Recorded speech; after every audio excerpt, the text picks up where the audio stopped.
Hello. I'm just by a lake. Pigeon Lake. I kayaked in here last Monday. It's my last kayak ride of the season, I assume. Although it's really nice out again today. I don't know, it's kind of cold today though, to be fair. But, you know, the way this year's been going, who knows? Maybe there'll be another really warm day. My kayak's still in my trunk. I could show you. I'll show you at the end. I got a good little view of this cute little lake and that random Consumer's Energy smokestack.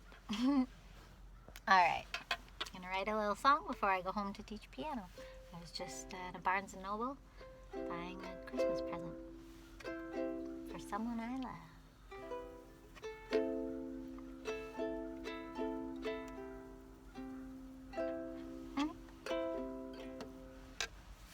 Sleeve problems.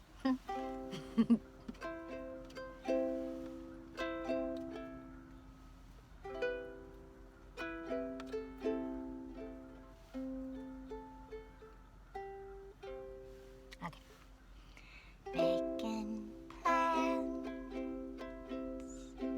making dreams come true here.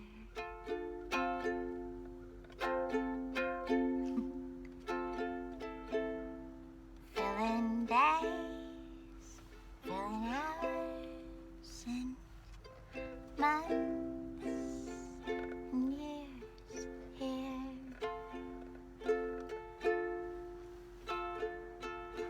I can celebrate, not deviating from the plan you made for me with time and DNA like code, like a rhyme I had to find on my own. And all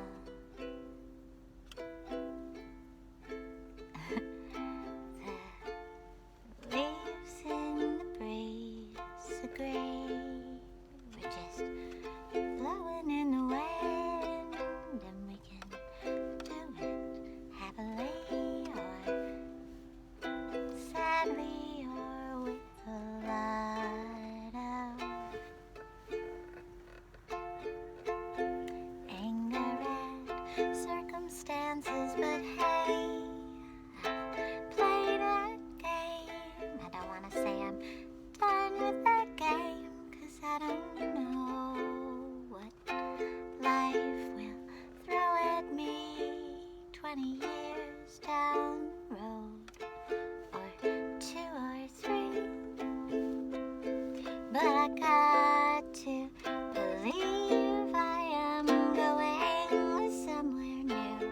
Finally,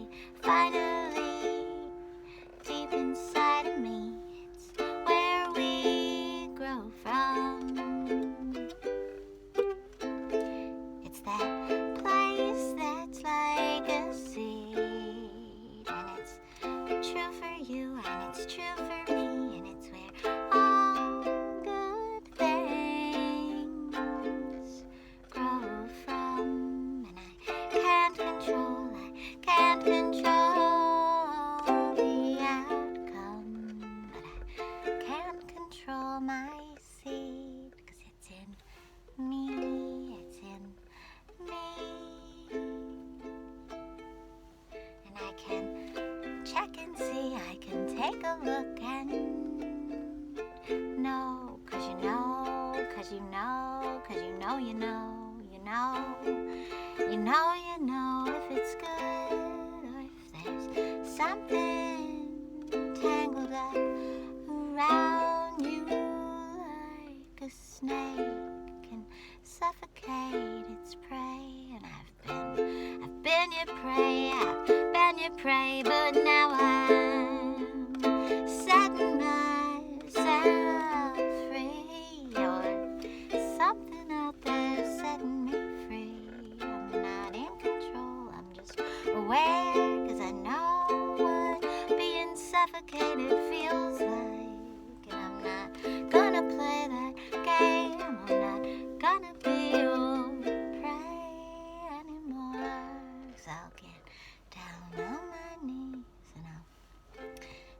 and say please.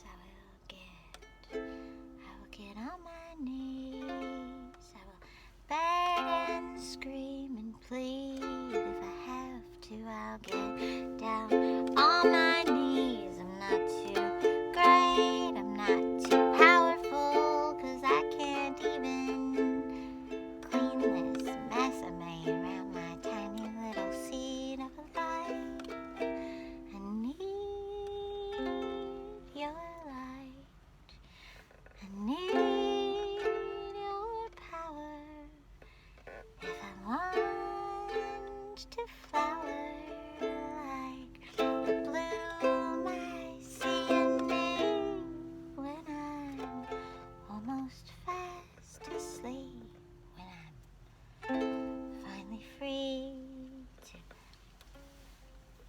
speak my piece and know that the birds and the breeze, they agree.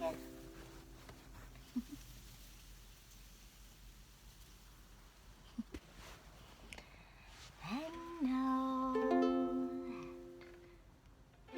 the world agrees with me. Those who love their heart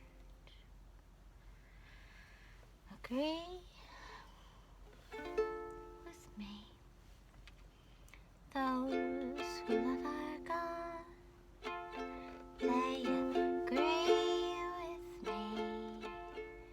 Even if they don't call it God, I know they agree with me, 'cause we're seeking the light in a totally unselfish way. We're just trying to untangle this cord that's wrapped around our brains, and trying to heal yourself isn't selfish. It's the most selfless thing you can do. So just turn inside, just go inside of you. And if you don't know what to do, just fold your hands together and ask for a little help. Even if you don't believe what you're saying, just pray not to be prey anymore. 'Cause you can feel that darkness, that evil knocking at your door, all that selfishness and greed that wants to turn you into food, like spiritual food. I know this song is really weird, but I'm just saying what is in my heart and what's been true for me in the dark. And the dark isn't sad at all. It's the lightest thing you'll ever feel, like floating in space.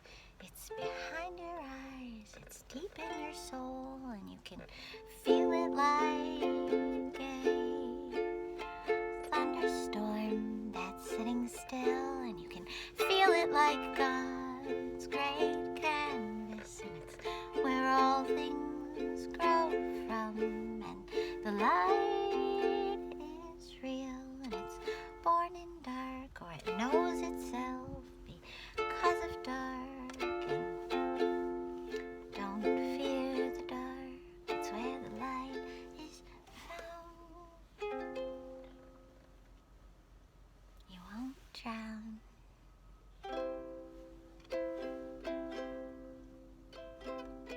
You may cry a lot, like I just cried about 20 minutes ago, maybe 5 if I'm honest. Oh no, this song's been going on for 10 minutes, so at least 15 or 12.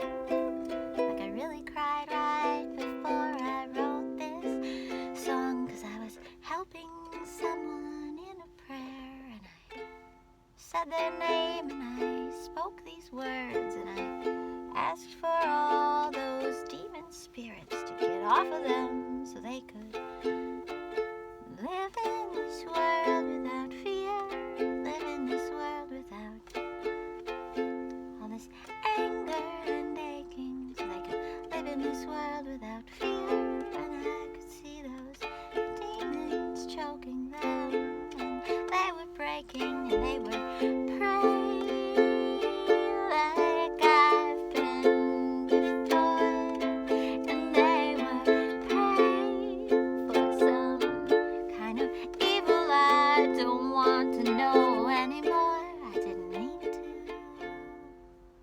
take it into me. I didn't mean to let it break me, but we all go down some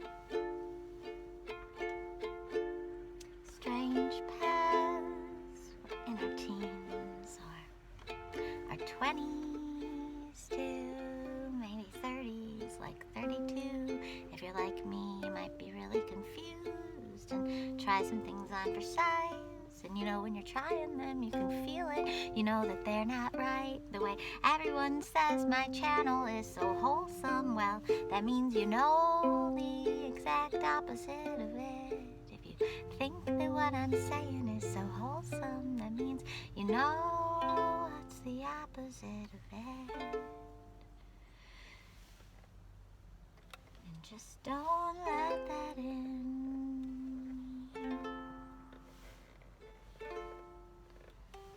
Anymore,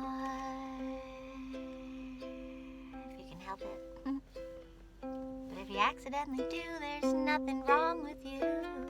We all do that from time to time when we're in pain, when we've been sold a lie or told a line that says something we thought would be hard is easy and we can make a quick buck. I don't normally use that word in a song or use that phrase. I'll try my luck, it isn't wrong. The things we think are evil are maybe not so evil.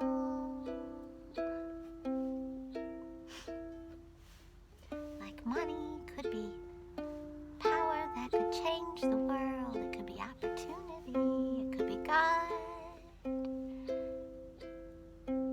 It could be rainbows. It could be all kinds of gay rainbows all around. Like if you're a Christian and you think the LGBTQ community is somehow something evil, maybe you're not listening hard enough to God. And you're worried about that speck you see in their eye. Well, you know where I'm going with this. You got a pretty big log inside of you. You might want to try to pull out. You might want to focus on you, and that's ironic because I'm kind of preaching here, but I've spent so many years focusing on me and what's wrong with me that it turned into a new big seed of a problem, and I let myself get tied down by my fear that I'm always a problem and that nothing good could come of me. But that's just evil too, trying to steal my light and eat me alive.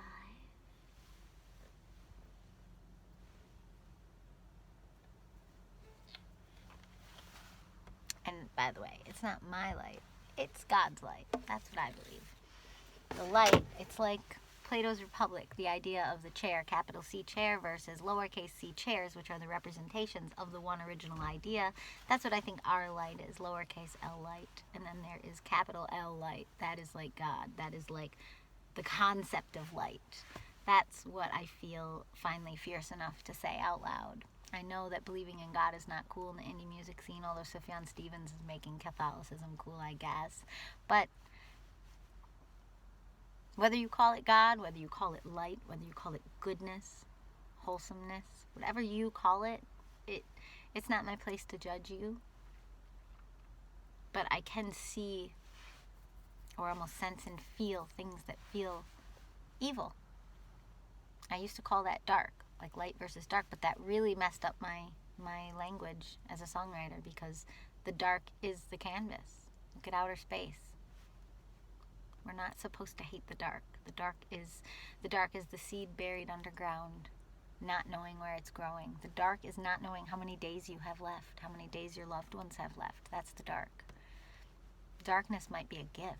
Maybe we were given darkness so that we didn't have to be burdened with some kinds of knowing, like if bad things were going to happen. Maybe we weren't supposed to be burdened with that. So that darkness was meant to be a gift. And trying to play God, trying to have all the knowledge and all the light for ourselves is almost where I think some satanic type stuff comes from. Like, I don't want to know everything. I don't sit around opening things like Akashic records or whatever. I mean, and I have dabbled in things that gave me insights that turned on me. And I think that that is very possible. I think that's very common. I think spiritual manipulation is real, that people can use spiritual concepts to manipulate you, tell you you're an indigo child or something, and get you all excited about yourself. You know, like, it's dangerous. The spiritual realm is dangerous if you don't take it seriously. But if you believe that it's not your responsibility to be in charge of any of that, and that you can just trust in the light and in a loving creator, and you can accept the darkness that is around you in your life, all the unknowns. Anytime something's unknown, that's like darkness. And if you can sit with it and trust it, and maybe you're like me and you have horrific impatience with unknowns, and so you need to journal a lot to feel okay, but that's okay. Like, I believe in a God that can handle my intense and epic and constant complaining. And I even have a friend or two that I feel grateful for, who can also handle that part of me. That impatient, wants to basically play God in my own life, wants to know, am I going to be successful? Am I going to make any money? Am I going to have more influence? Any of those things that might actually be really vapid desires that a loving God would be trying to protect me from. Like, I don't know. How would I know? What if there's a fork? It's like a choose your own adventure book, and the way that seems the coolest actually leads to your absolute destruction. Both of you personally in your inner world and your image, your brand, your whoever you are. Like, even being attached to an image or a brand is kind of toxic and disgusting. But we're like not only attached to it in modern culture, but we're like purposely trying to create them in order to make money. Like, this is not the way of like God, wholesomeness, love, light. Like, I think I got confused as a kid because the people that helped me the most, like Fred Rogers on Mr. Rogers, or people in Sesame Street, or Jim Henson through the Fraggle Rock and Muppets and stuff, but mostly Fraggle Rock, like the themes they were teaching me were through these shows. So my heroes were famous people. But it's not because they were famous that they were my heroes. There were also tons of people selling all kinds of vapid ideology that were famous. And so my wholesomeness and my wholesome love, my love of wholesomeness, gets tangled up sometimes with my belief that I think that I'm only going to be useful if I'm like famous or well known. Like, that's actually a tangle. That's not, like, God has wanted to separate those things out for me and help me see. I believe in a loving creator that gave me all of my gifts and all of my light and all of my being inside of me. And the ways that they get tangled up and turn against me, that's me. And that's like me siding with like the snake telling me, you know, in the Garden of Eden or something. That's like me siding with the snake in my ear saying, well, you could have this power for yourself if you just do this. You know, well, you could just do this and then it would be this. And like, that's me trying to get my hands on it. And just think of like if you're an Instagrammer, like I love Instagramming. I do it constantly. But just think of how, some of my posts are very, very, I can feel that they're very authentic and coming from a heart place, like an authentic place. And other ones, I'm probably like trying to get something from you, like a pat on the back or a moment of connection or some acknowledgement, you know. And it's like just not trusting the process, not trusting yourself, not trusting the process, not trusting where you're at. I have to go teach lessons now, but that's what I'm feeling right now. Oh yeah, here's my kayak. Someday soon, buddy. Soon might be 6 months. I don't know. I'm just trying to follow my flow. That's probably the most I've ever admitted on a YouTube video. 20 minutes, wow. Okay. It's not even a long one. I don't know. I hesitate to share these because I don't really know why I'm sharing them, and there's this whole other part of me that knows that if I were ever known any more than I currently am known, that I might be horrified that all of this super, super, super honest, tangled up but honest succession of years worth of me talking would maybe intimidate and scare me to just leave it up online. But then I know from my own history that sometimes I feel guided to do things, and I believe that a loving creator would cause me to feel guided to leave it up and just trust. Not necessarily in humanity, but trust that it has a purpose for some people, even if other people would mock it and make fun of me for all of this, or worse than make fun of me, you know. Making fun of is one of my big triggers. I really don't want to be made fun of, but if it were even worse than that, like really, really hateful things, like someone seeing my biggest weaknesses and calling them out in the comments or something. Like, I've been afraid of that my whole life, so no wonder I want to stay unknown. And that's, I mean, I just believe in a creator that even knows that my secret truth is that I like anonymity and hiding in the shadows, and so it's like, how could a loving creator use me if that's clearly, like, to reach more people, if that's clearly going to draw out a lot of hate from other people, like people who are not loving, people who are narcissistic abuser types, which I attract them normally. Like, I was gonna say, like, flies on shit, but then that says I'm shit, and I don't like swearing on my channel. Anyway, you know, I think I just need to let go of all of it and just live in the dark and be whatever light that I feel like I am, but just truly live in the dark and not know where this is heading, not know what this is for. This is not making money. This is not doing anything other than me just kind of sharing myself with you, sharing my thoughts, sharing my songs, sharing a songwriting process. It's the best I can do. I don't know why I'm so drawn to doing it, but I know that I am drawn to doing it, and so I do it. And there's Pigeon Lake. Hope you have a lovely day. Bye.